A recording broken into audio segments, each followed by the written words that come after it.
The purpose of this show is to guide you to realign with habits that get you to live the life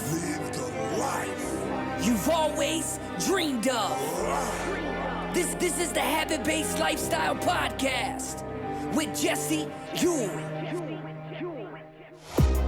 This is the Habit-Based Lifestyle, where you can access your full potential right now. Finally break free from destructive habits. That dream life, if you want it, you can have it. This is where you transform your health, mind, business, and relationships. Or do nothing and keep your life the way it is. But if you're ready for change, you're in the right place. This is where you're gonna learn how to live a habit-based lifestyle. You are tuning in to the Habit-Based Lifestyle Podcast with your host, Jesse Ewing. This is the Habit-Based Lifestyle. Let's go. We're going to talk about this habit of fear of failure.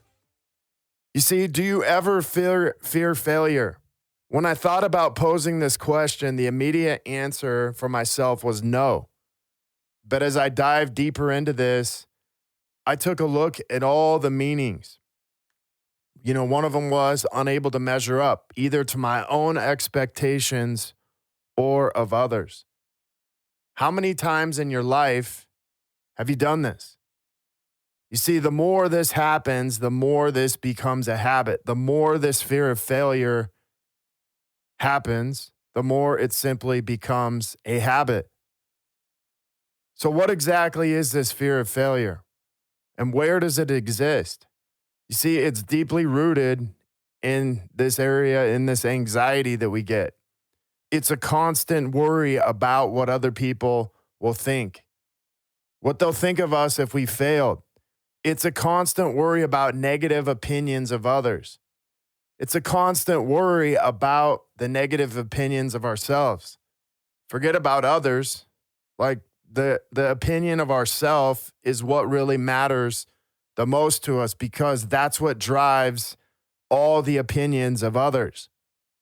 And think about how many times in your life you've stopped doing something, or just before you got ready to launch it, you had this worry that, hey, what if somebody didn't like it? What if somebody said they didn't like it? So just the other day, the reason this is being brought up and I wanted to talk about this is I rolled an assignment out in my 30-day boot camp for habit-based lifestyle, and I have about 23 people in there.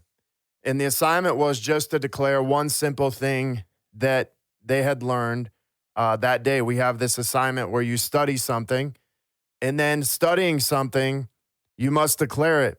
And half the group didn't do it. It's the only assignment that half the group did not complete. You see, every once in a while, I'll have one or two that don't complete it, but this time, the entire, half the group did not do it. And the crazy thing is they made so many different excuses why, but if I could boil it all down to one thing, it was fear of failure. So why does this fear of failure even matter? Why does this fear of failure even matter? You see, for many of us, it takes us back to childhood. You see, you and I have been taught by our parents, by our schools, by our coaches, by people that we've associated ourselves with as kids and children, that failure is not okay. Failure is not an option. And everyone said it was okay, but it really wasn't. Everyone said, hey, little Johnny, it's okay to fail. It's okay to not do good on this.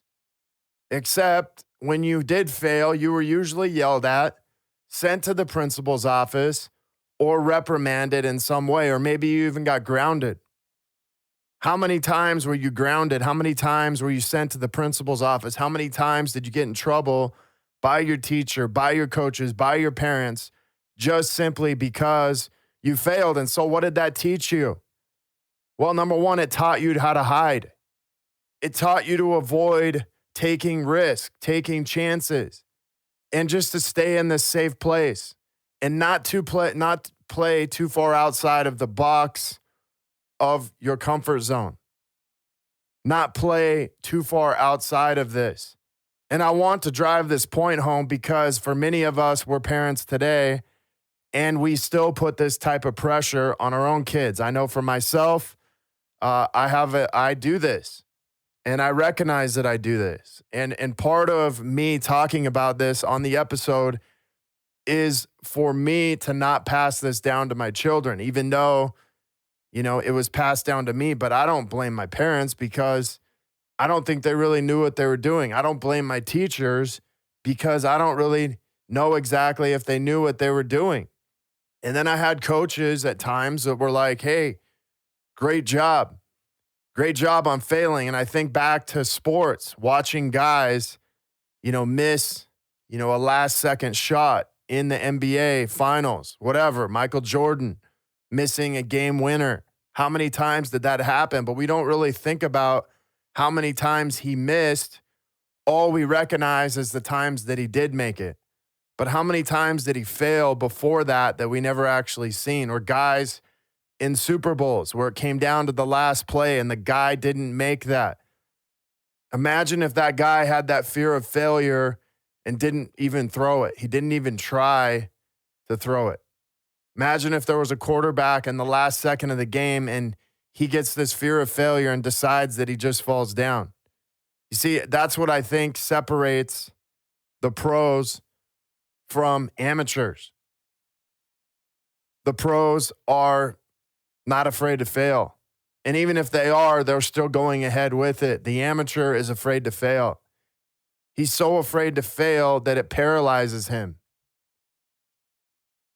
So this lesson that you learn from this fear of failure is what causes procrastination. You see, it causes us to think instead of just take action. It causes us to wait around and leave these excuses, these reasons why. And whenever you're faced with a decision beyond your comfort zone, we have a tendency to want to procrastinate.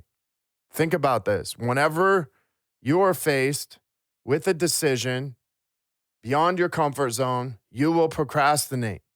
That is guaranteed. Your decision-making changes. You want to eliminate risk unless you know you can do something.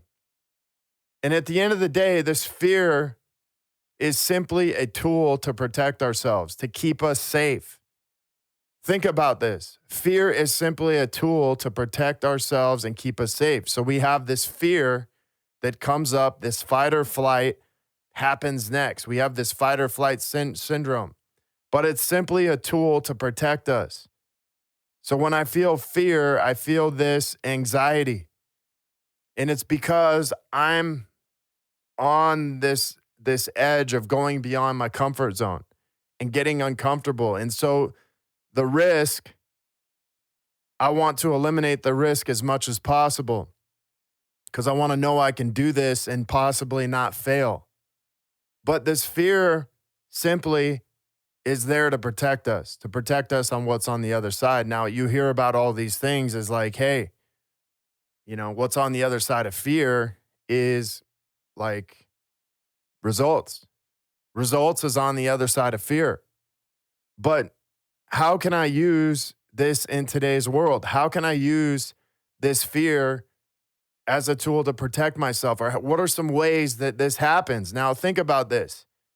Maybe in the gym, this fear keeps you from going to a new gym, to trying a new workout, to competing in some type of physical challenge, because you just simply don't want to fail. You just simply don't want to try something new in case you felt this fear of failure. What about in relationships? Like, this keeps us from telling our wives, husbands, or friends how we feel many times. This keeps us from having a deeper connection because we may fear this failure that I might fail my wife or my husband if I told them how I really felt, or maybe even my friends. They may not want to be friends anymore. So that would help me. That would make me feel like a failure. And this happens all the time in business. It keeps us playing safe. It keeps us from not taking a risk, not hiring a coach, not spending money on marketing. It all comes back to this fear of failure and this programming that we got back when we were kids. So if this fear of failure is simply a tool to protect us, what are some simple ways that we can eliminate this? What are some simple ways that will help us? Now, number one is to recognize it, like just simply writing it down. Like imagine if you wrote down when you started getting uncomfortable, you put fear of failure at the top and you started writing down all the reasons why you feared failure in that specific situation. This also stops you from hiding. You see, if you don't hide it, it gets exposed and you make it known. And when you make it known, this fear starts going away. It's still there a little bit, but it starts going away. If we talk about it, it's real life. If we talk about it, it helps me start working my way through it. And just like I'm doing today, because I recognize there's some areas in my life where I fear failure. I fear this risk taking. Because what if I wasn't successful? What if I didn't do something that I wanted to accomplish? So expose it. Expose this so you have an opportunity to do what number two is. And without failure, there is limited growth. Think about this. Without you actually failing, there is very limited amounts of growth. There's a limited return on not failing. You see, failure is like an investment. The more I fail, the more closer I am to success, the one step closer I am to getting to success. So imagine if fear of failure was just an investment into getting one step closer to success. The more I failed at something, the more I was on the edge of my comfort zone, and the more I was one step closer to this success. So the final question for you today is this: where in your life have you been afraid of failure? Where in your life today have you been afraid of failure? And why does it even matter? Why does it even matter? And what is it holding you back from accomplishing today? What is it holding you back from accomplishing today? You see, these are some questions that I went through myself. These are some ways that I got over speaking publicly. These are some questions I had to take a deep dive into. And what they all came back to was just this fear of failure. And as I began to write it down and inquire about myself, my thoughts, the beliefs I had, I found out just how ridiculous it was. And I just started taking action. Guys, this fear of failure is really not real. It's a fantasy. It's a fantasy that we live in. It's a way to protect ourselves. So go through this as an opportunity for you to answer these questions and get real with yourself and find out what is really holding you back from accomplishing what you ever wanted. Now, if you want to talk further about this or get into a one-on-one conversation, I would love to have you email me, jesse@habitbasedlifestyle.com. You can also check out my website, habitbasedlifestyle.com. Leave me a review. Let me know how I'm doing or any of the things that you want to talk about on this show. Until next episode, guys, have an awesome week. The purpose of this show is to guide you to realign with habits that get you to live the life you've always dreamed of. This is the Habit-Based Lifestyle Podcast with Jesse Ewing.